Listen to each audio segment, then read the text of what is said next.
Assalamualaikum warahmatullahi wabarakatuh.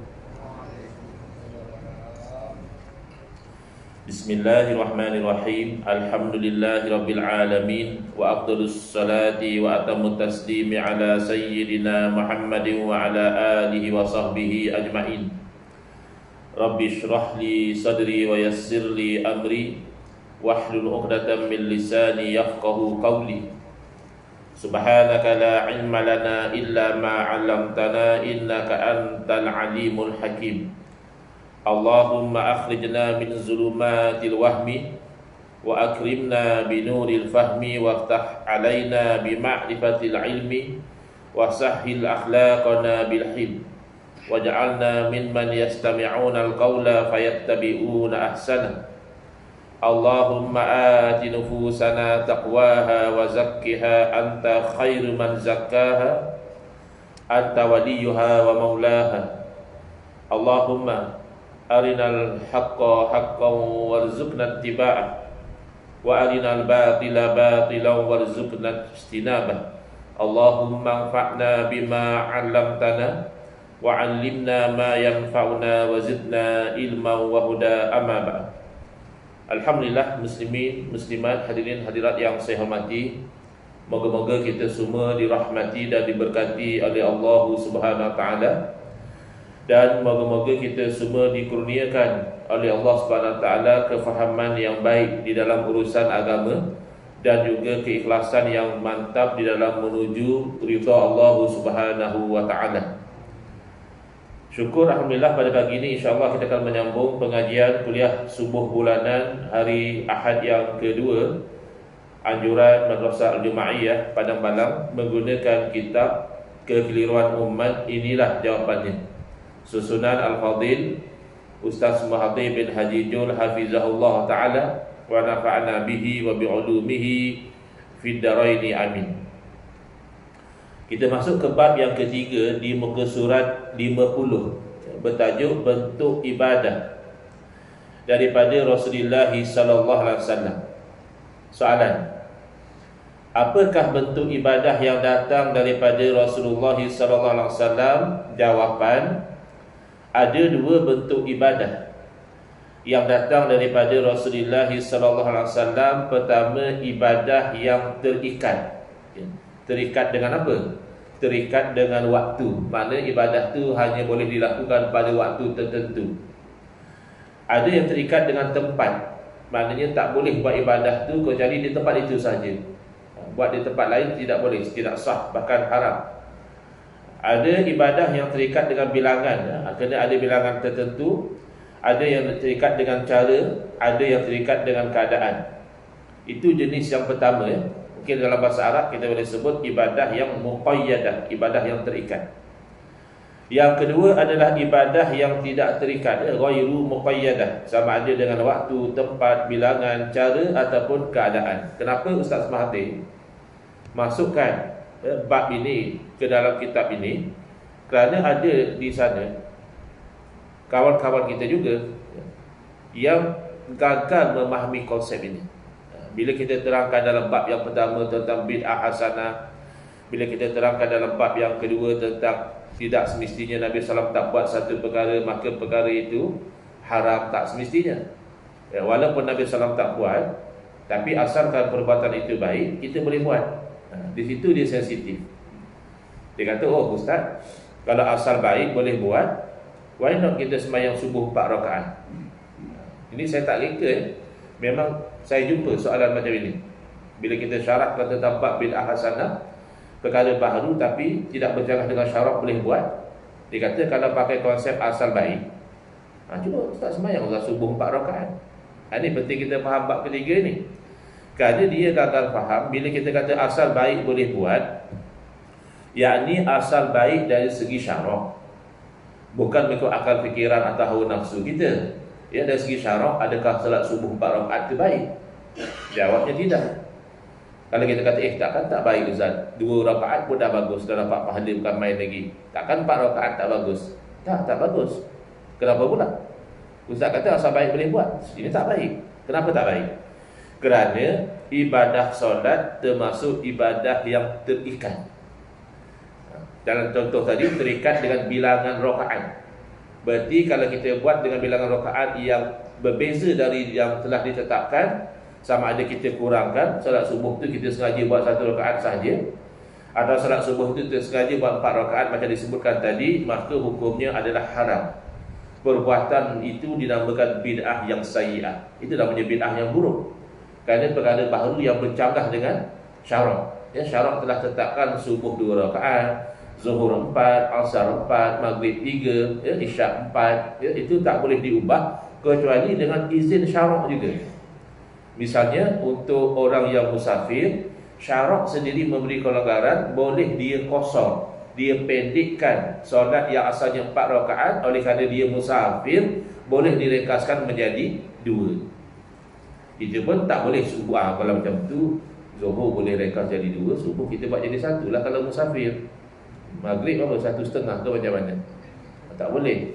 Hanya syarat bagi kelonggaran untuk yang 4 jadi 2, yang 2 tetap 2, yang 3 tetap 3, begitu. Jadi 2 bentuk ibadah.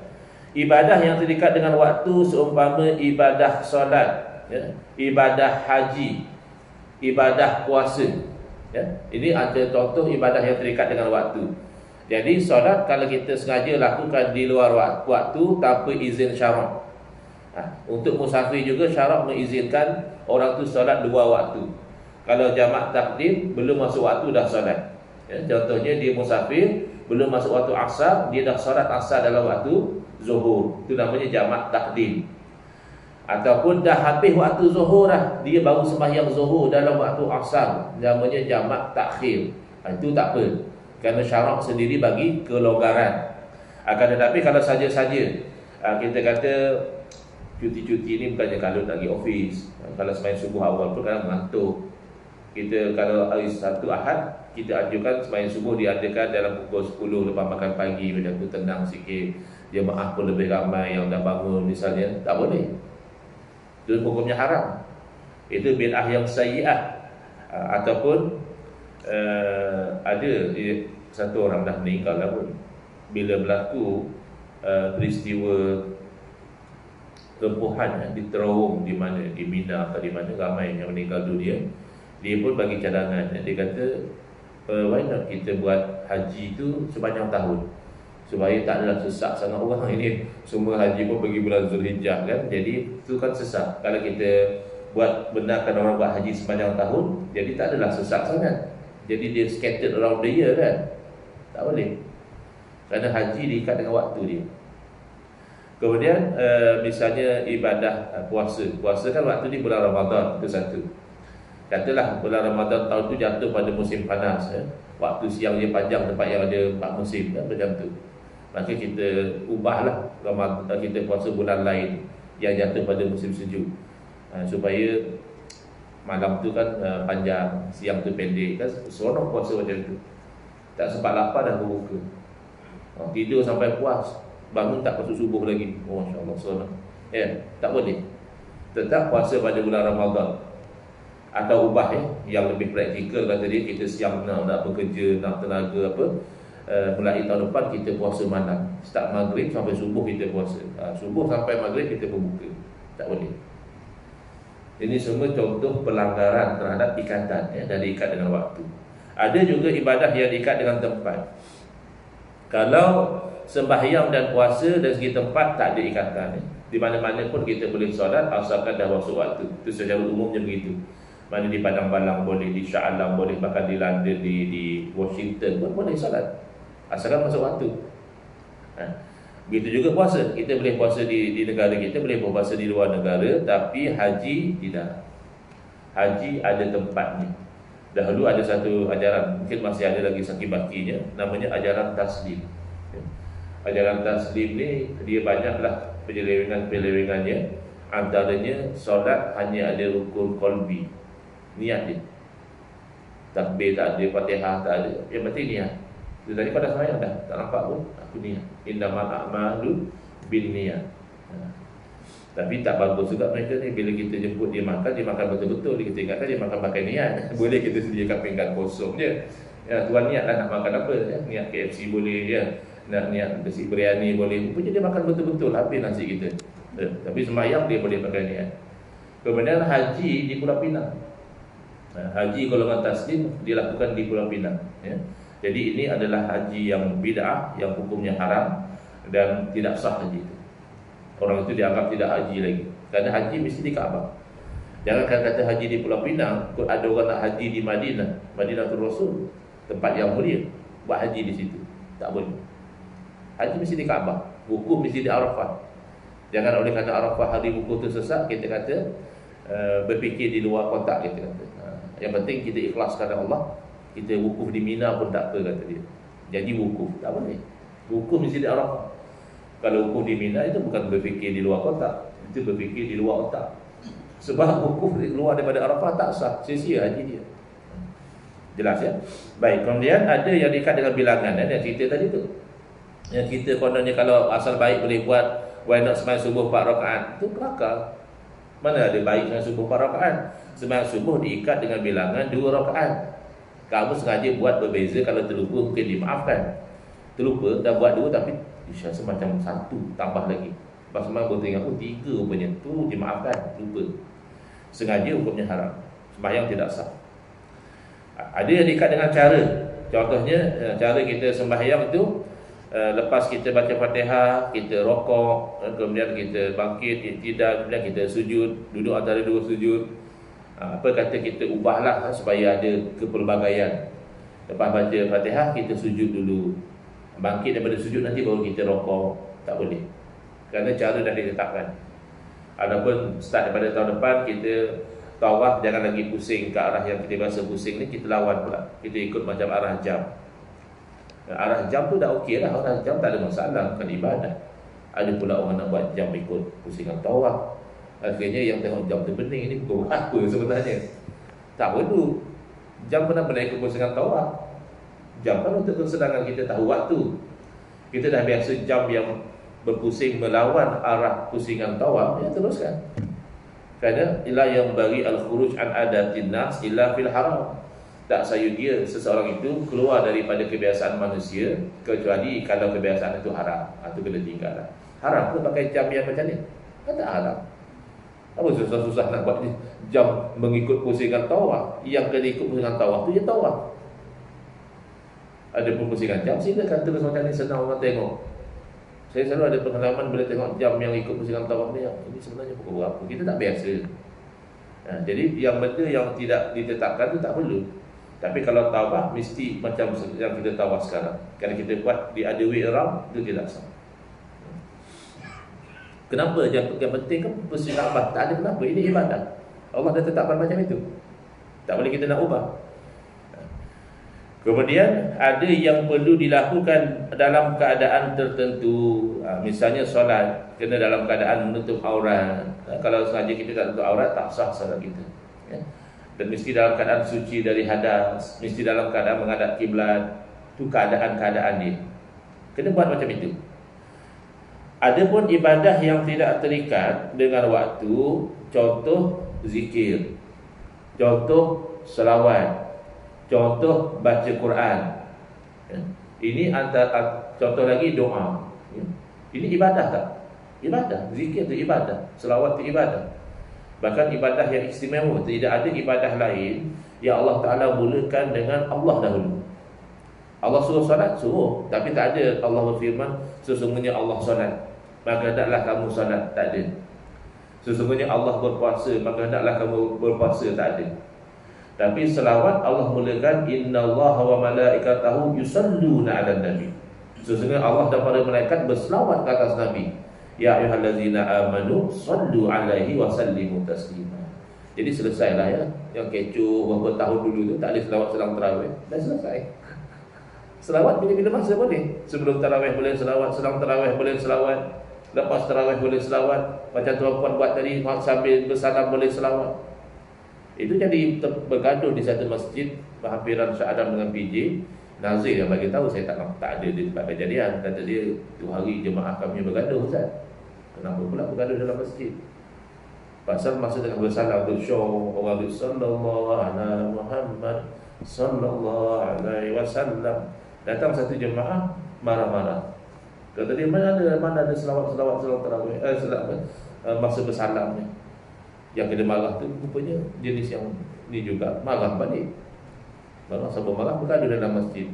Bergaduh dalam masjid tu sunnah atau apa? Dan haram mencemarkan kesucian masjid.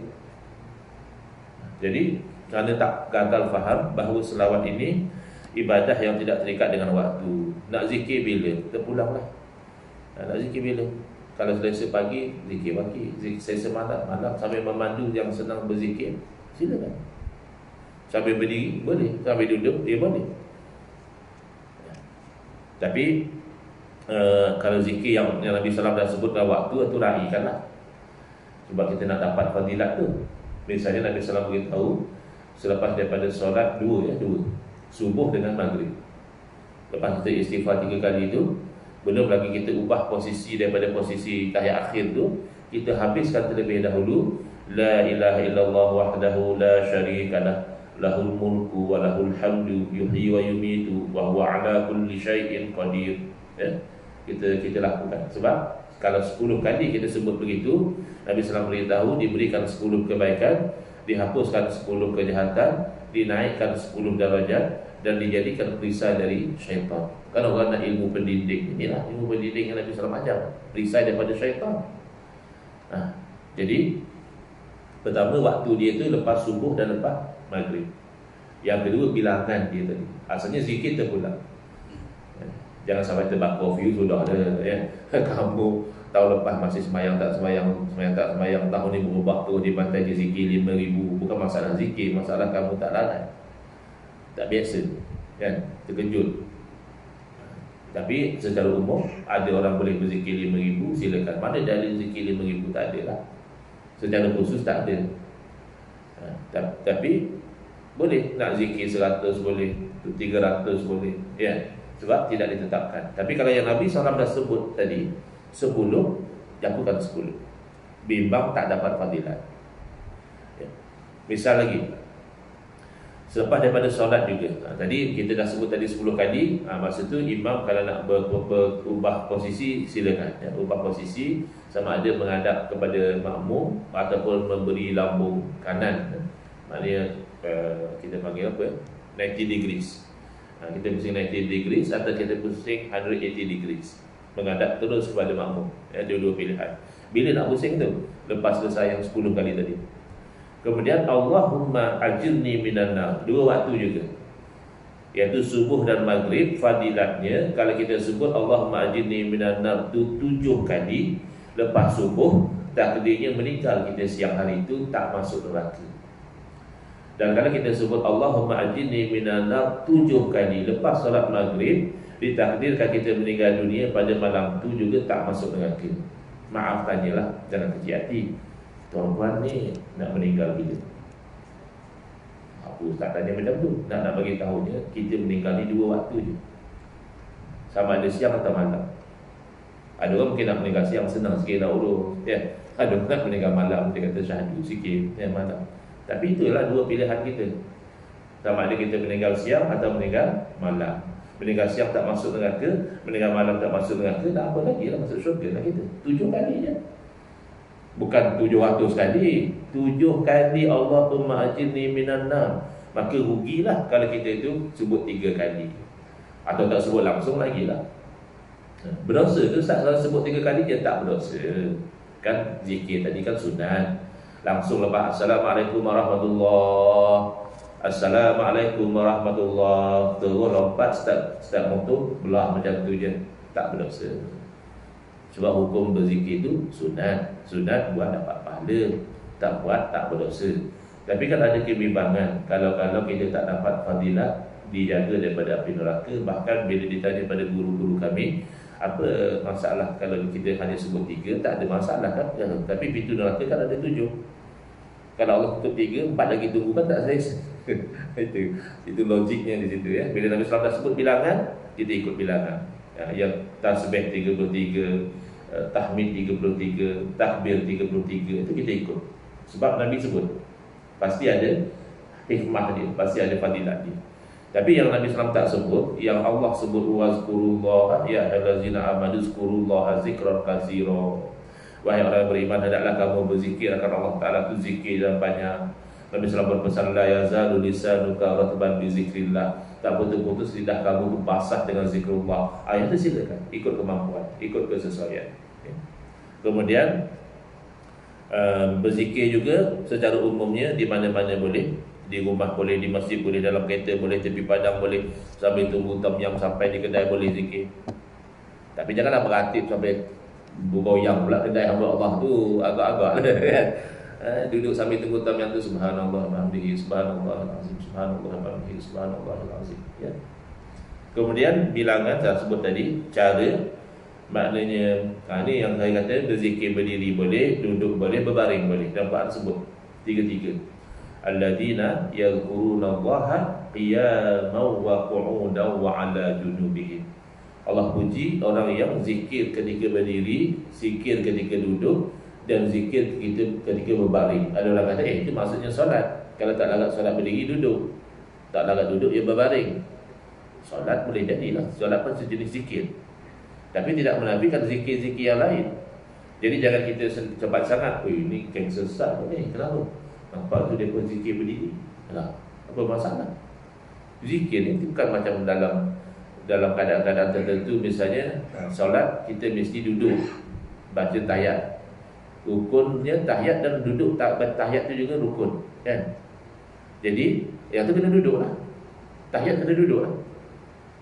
Tetapi kalau zikir tak ditetapkan. Cuma dalam melakukan kita kena raikan tadi tu kebiasaan manusia. Kalau manusia tak biasa, boleh jadi tak selesa. Contoh sajalah ya.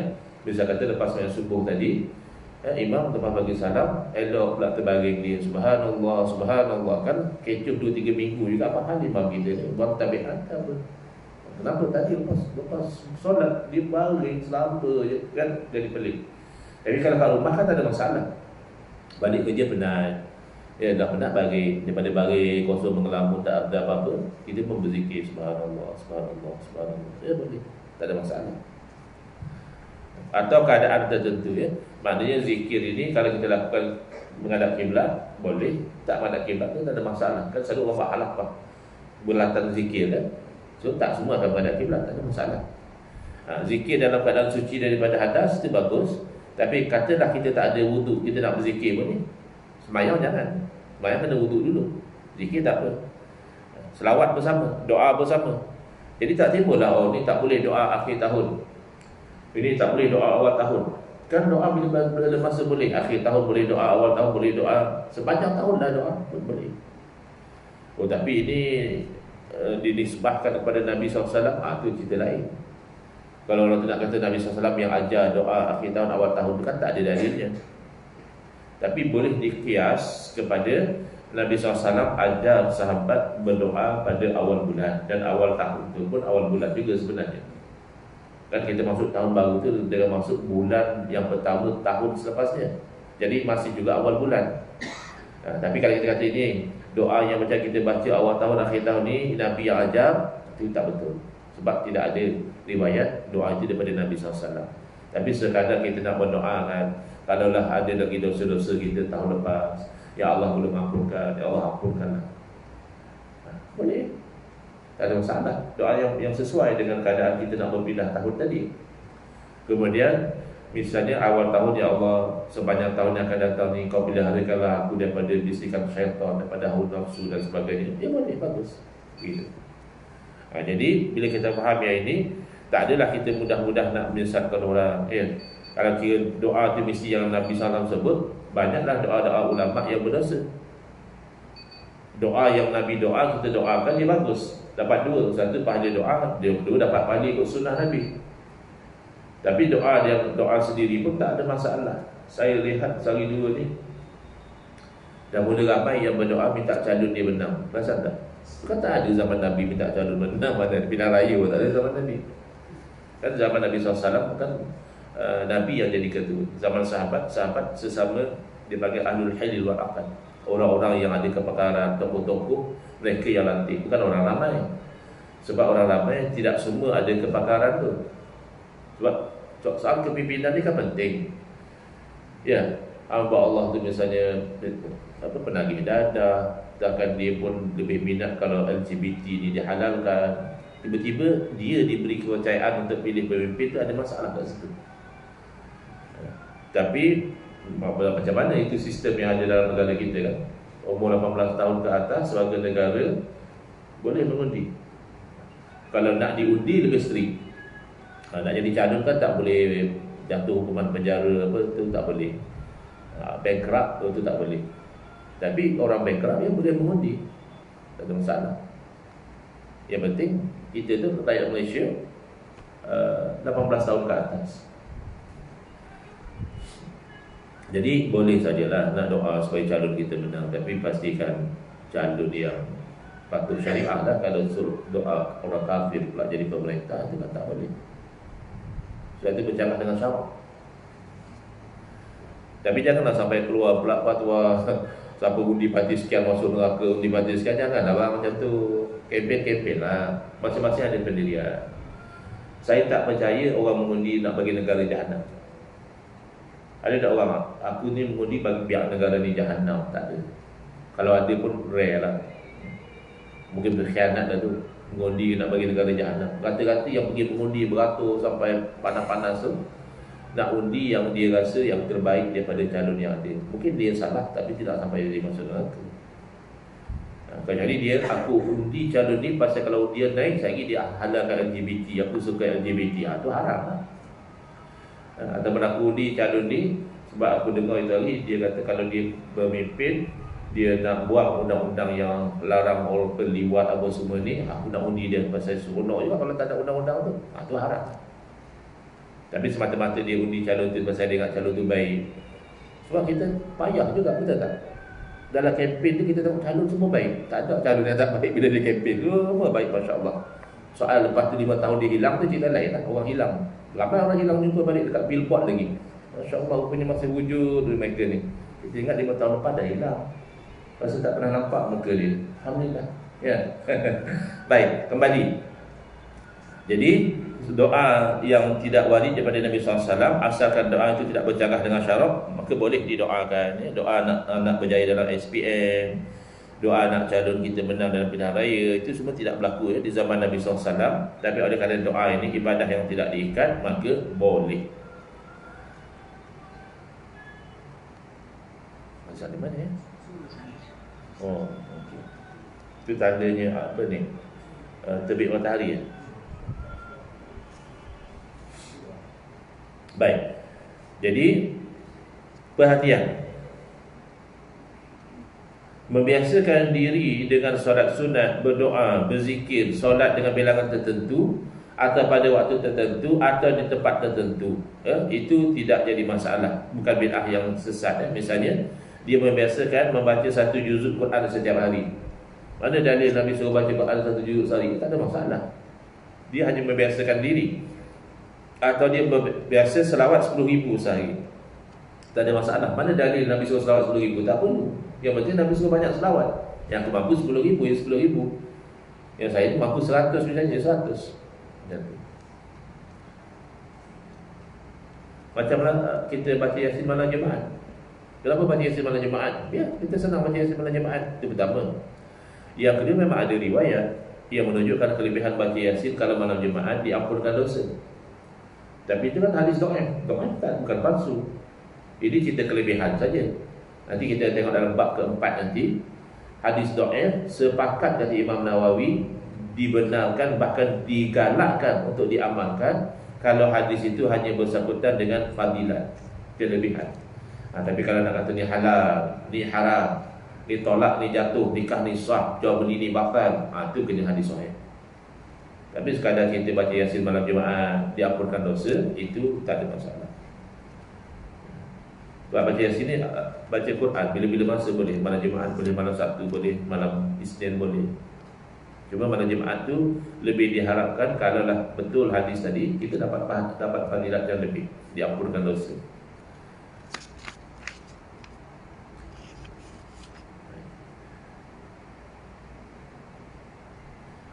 Boleh atau tidak kita kurangkan atau kita tambah sesuatu pada ibadat? Boleh tak? Kita nak kurangkan, boleh atau tidak? Atau kita nak tambah, boleh atau tidak? Jawapannya begini ya. Kita tengok beberapa sudut. Kalau dari segi pengurangan, hukumnya adalah haram. Kalau dah ada penetapan dari segi syarak, kalau syarak tak tetap, Allah tak bagi kurang. Kenapa kena buat kurang? Kurang daripada apa? Syarak tak tetapkan pun. Tapi bila syarak dah tetap bilangan, kita kurangkan, itu hukumnya haram. Contoh, solat zuhur kita kurangkan jadi 3 rakaat, ataupun puasa sepatutnya dari 29 atau 30. Jadi tahun ni kita sibuk nak pilihan raya apa semua misalnya, masa tu kita pun kurangkan jadi 15 hari je. Kita raya tu lah senang. Tak boleh. Ataupun tawaf buat 3 kali je, tak mau buat 7. Atau lontar jamrah atau rukun dalam solat dan lain-lain kita kurangkan, tu tak boleh.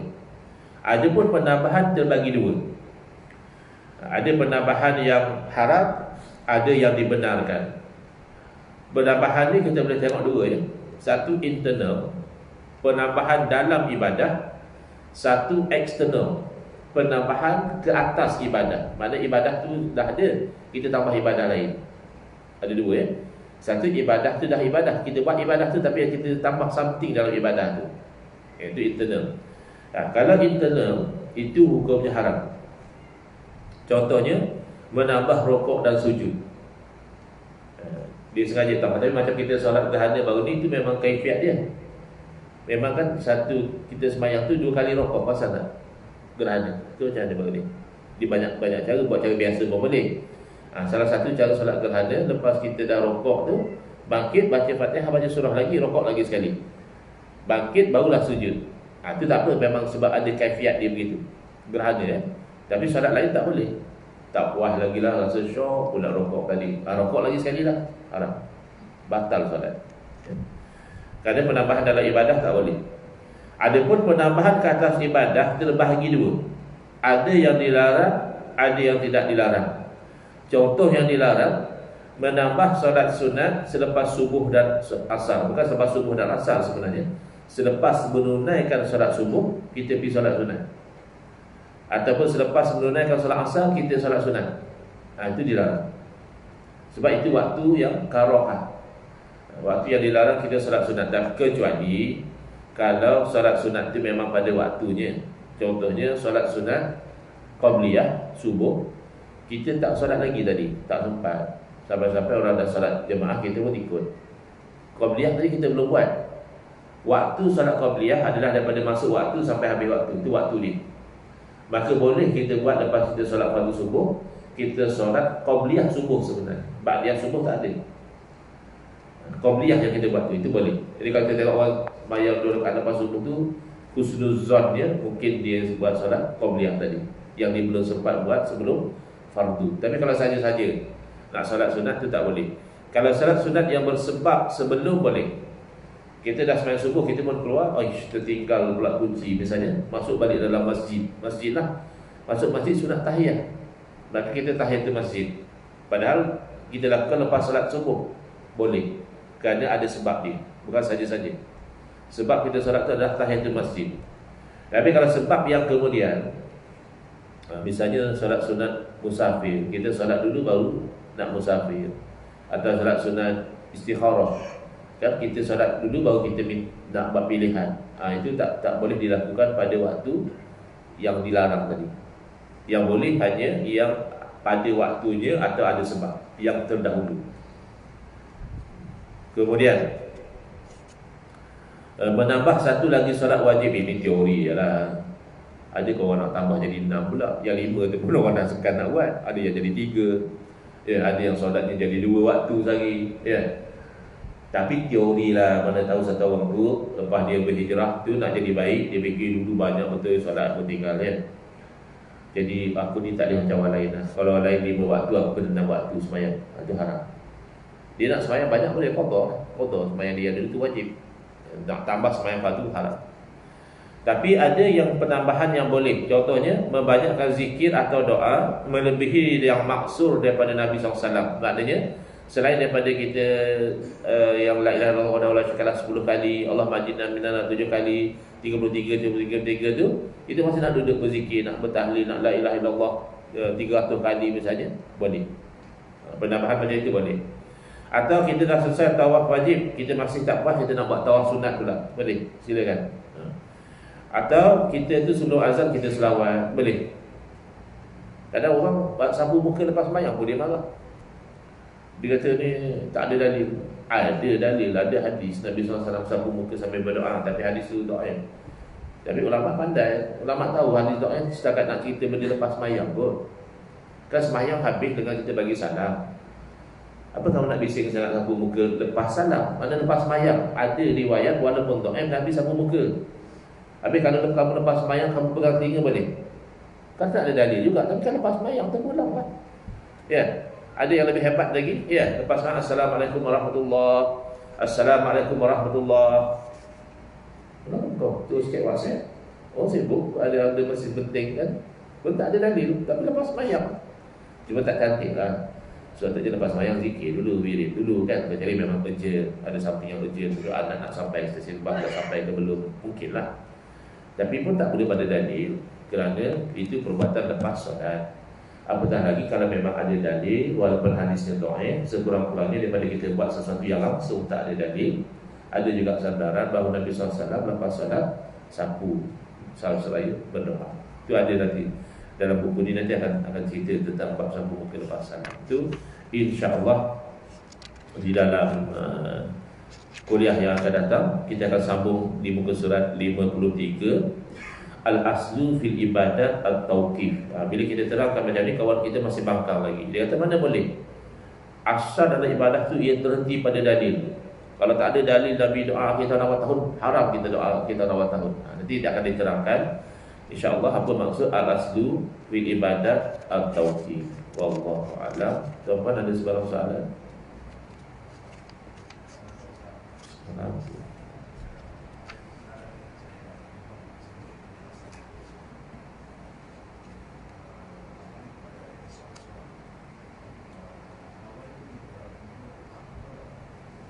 Tak berapa dengar. Kalau boleh kuatkan sikit.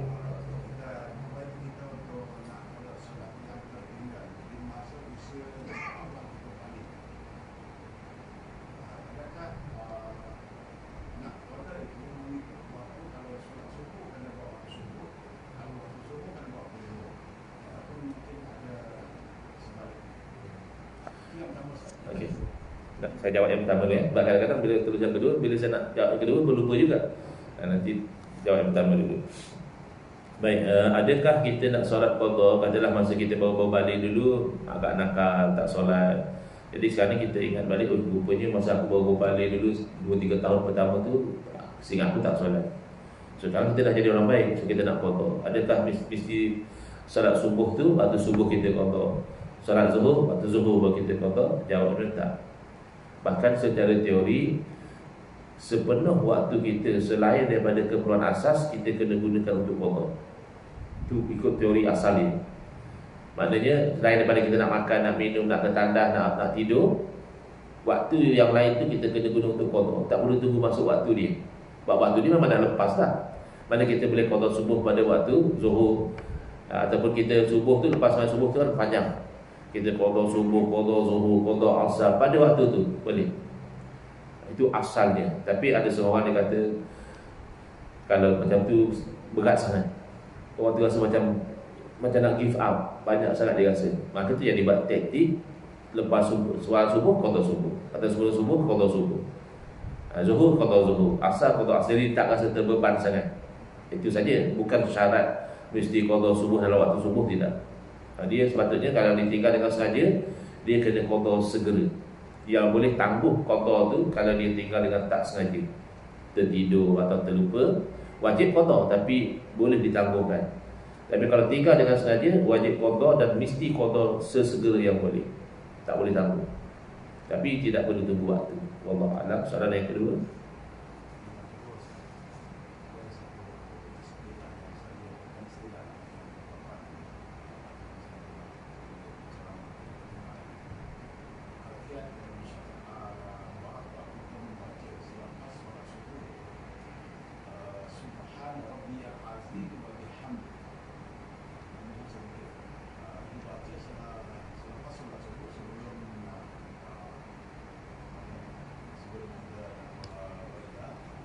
Jadi bacaan Subhanallah azimi wa bihamdi elok baca lepas salat subuh.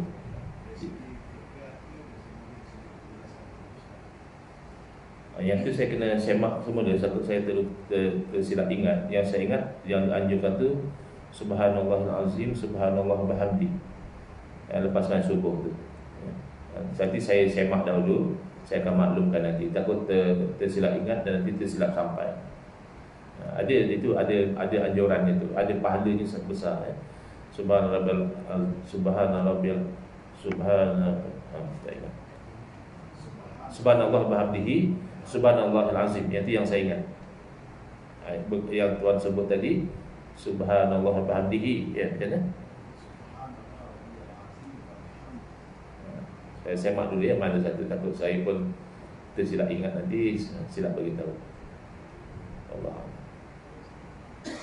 Lagi kalau ada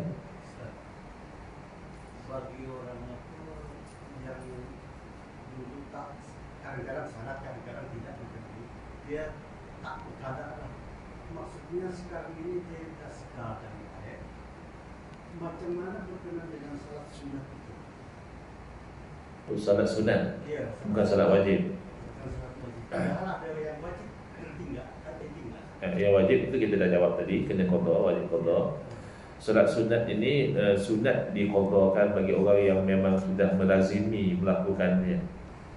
Contohnya dia ni boleh kata tak pernah tinggal solat sunat qabliyah subuh. Lalu dia tinggal, maka sunat dia qada. Tapi qada tu kalau waktu dah habis lah. Contohnya dia selalu sebelum solat subuh dia supaya solat subuh.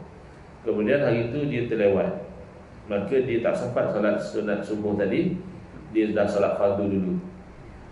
Maka lepas dia solat fardu tu waktu masih ada. Lalu dia solat sunat qabliyah subuh tu bukan qada. Itu memang waktu dia lagi. Solat-solat qabliyah ni waktu dia daripada mula masuk waktu sampai habis waktu. Tu waktu dia. Walaupun namanya qabliyah, ideally sebelum lah. Qabliyah ni pada sebelum. Sepatutnya sebelum lah, tapi tak sempat. Bila dia buat lepas solat fardu itu masih nama dia tunai, bukan qada. Yang qada ni kalau dia terlepas terus, dah habis waktu subuh dah, dia masih belum solat sunat subuh, maka sunat dia qada. Kerana dia dah biasa buat, maka sunat dia qada solat sunat tadi. Maksud saya, misalnya kata dulu, takbiyah dan dia, tapi dia ada sunat yang apa wajib yang tak terkena. Oh wajib. Oh dia kena buat wajib dulu lah. Kalau ikut fatwa dalam mazhab kita, haram dia solat sunat selagi dia tak solat apa tu fardu tadi. Tinggal dulu lah. Mana yang hutang dia abaikan sebab waktu tu haknya adalah untuk menunaikan solat fardu. Jadi hak tu dia ambil untuk buat benda lain, bukan saja. Maknanya kalau ikut saya sebut tadi, kalau yang paling strict, lain daripada asas, dia wajib gunakan untuk qada. Maknanya asas tu dia kena boleh lah, dia nak makan, nak minum, nak tidur, nak bekerja, tu okey lah. Tapi bila ada waktu lapang, dia nak buat aktiviti lain tak boleh, termasuk solat sunat. Apatah lagi dia pergi tengok bola pula, itu lagi lah. Kau ada solat wajib yang kau tak qada, kau habiskan waktu kau tengok bola, itu kan tak kena. Tapi kalau persoalannya dia ada solat wajib yang belum qada dengan solat sunat, dia gunakan waktu itu untuk qada. Dah habis yang qada tu, dia gunakan untuk yang sunat. Tapi itu atas kaul yang strict lah. Kalau macam tadi dia kata ambil waktu subuh, qada subuh. Itu panduan praktikalnya lah untuk orang yang tak rasa terbeban sangat. Jadi dia rasa ringan, jadi dia buat macam itu lah. Tapi rasa rajin nak sunat, masa rajin tu qada. Kan macam tarawih, saya rasa rajin nak solat tarawih, tapi qada banyak lagi. Rajin nak solat tarawih tu, gunakan kerajinan itu untuk qada. Sebab itu hutang. Kita misalnya ada duit terbatas kan, nak bayar hutang dulu ke nak bagi sedekah? Ya hutang dulu, hutang tu wajib, sedekah tu sunat. Wallah.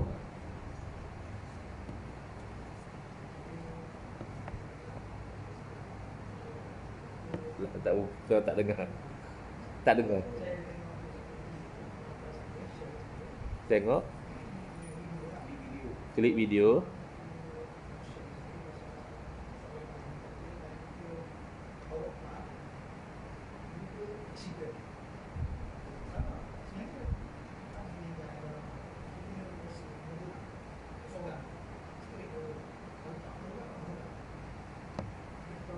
Oh, isu dia bawa bas kemudian accident. Okey. Dia isu bila dia tak sengaja, itu namanya qatlul khata', membunuh dengan tersilap. Jadi itu memang dia kalau bunuh dengan sengaja, asalnya kisos, bunuh balas. Bunuh tak sengaja, dia kena bayar kafarah. Dia kena kafarah. Dan juga kalau ikut asalnya dia kena bayar dipanggil diah.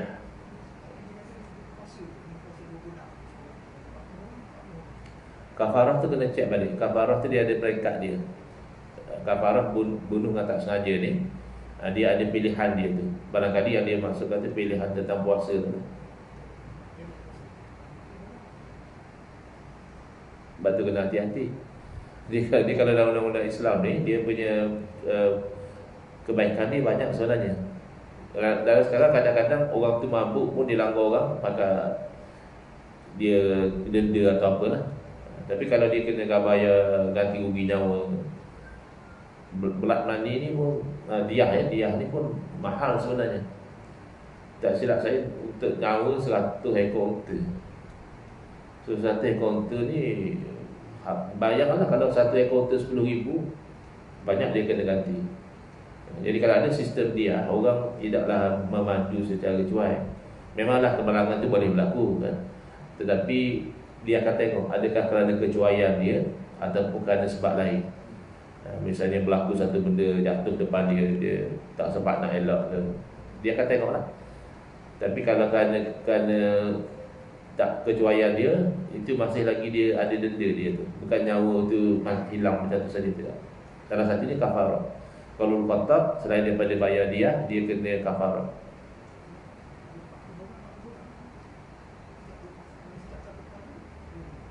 Nyawa mahal. Setiap satu orang tu ada keluarga dia yang suffer dengan kematian dia. Kalau orang terdekat tu lagi serius. Orang tu misalnya dia mak kita kan, sebabkan kesalahan kita memandu tadi, dia meninggal. Bukan saja masalah kafarah semua tadi, masalah juga kita tidak boleh waris kalau ikut mazhab kita.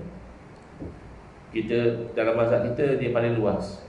Apa-apa saja yang menyebabkan kematian, maka orang itu tak boleh waris daripada si mati. Ada setengah mazhab lain dia sempit sikit. Dia macam kalau bunuh dengan tak sengaja, yang itu masih boleh mewarisi. Kalau bunuh dengan tasabbuh, dia masih boleh mewarisi. Tapi kalau mazhab kita tak. Apa sahaja sebab yang orang tu menjadikan orang lain tu mati, dan orang tu asalnya boleh mewarisi, maka dia terhalang daripada mewarisi. Apatah lagi kalau dia bunuh dengan sengaja, itu memang terhalang lah. Bunuh dengan tak sengaja pun, mana kita driving menyebabkan mati, tak boleh waris. Selain daripada isu kafarah lain dan sebagainya. Wallahu a'lam. Ini bab fiqh lah. Bab fiqh ni kena mengaji fiqh lah secara khusus lah. Dia bab kesan daripada pembunuhan. Pembunuhan ni ada banyak jenis. Ada bunuh sengaja, bunuh silap, ada pula bunuh macam sengaja, syibhul adli dia panggil. Bunuh tu tak sengaja tapi macam sengaja. Ada elemen macam sengaja, dia ada pembahagian dia tu. Dalam bab jenayah kena mengaji betul-betul lah apa kesan dia dan sebagainya. Wallah. Boleh? InsyaAllah kita jumpa pada bulan hadapan lepas PRU dah kaji awal. Ya, bismillahirrahmanirrahim. Alhamdulillahirabbil wassalatu wassalamu ala asyrafil anbiya'i wal mursalin wa ala alihi wa sahbihi ajma'in. Allahumma shrah sudurana wa ahsin akhlaqana wa azim ujurana wa nawwir qulubana bi nuri hidayatika kama naqta'u bi nuri syamsika abadan bi rahmatika ya arhamar rahimin. Walhamdulillahirabbil alamin. Amin rabbal alamin wal afu minkum.